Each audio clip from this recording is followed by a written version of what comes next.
আসসালামু আলাইকুম ভিউয়ার্স, আজকে আপনাদের সাথে আর একটি মজার রান্না।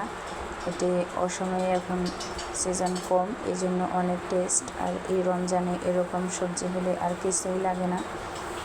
একটি সবজি রান্না করব, তার জন্য এখানে আমি তেল দিয়ে দিলাম, কিছু রসুন বাটাও দিয়ে দিলাম।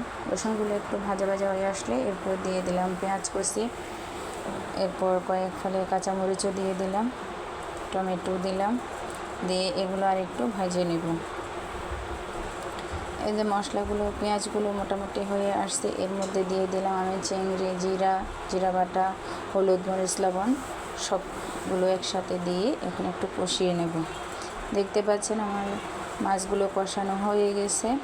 এখন এতে দিয়ে দিব আমি কেটে ধুয়ে রাখা লতি, সাথে একটা আলু দিয়েছি বাচ্চার জন্য।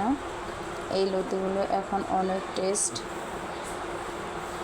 এই যে দিয়ে দিলাম, দেখতেও অনেক সুন্দর লাগতেছে, আসলে অনেক টেস্টি এখন এই সবজিগুলো। দেখতে পাচ্ছেন মোটামুটি অর্ধেক রান্না হয়ে গেছে আমার, আর কালারটা অনেক সুন্দর আসছে।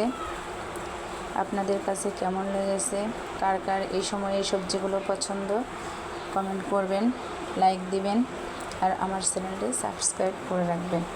আল্লাহ হাফেজ, ভালো থাকবেন সবাই, সুস্থ থাকবেন।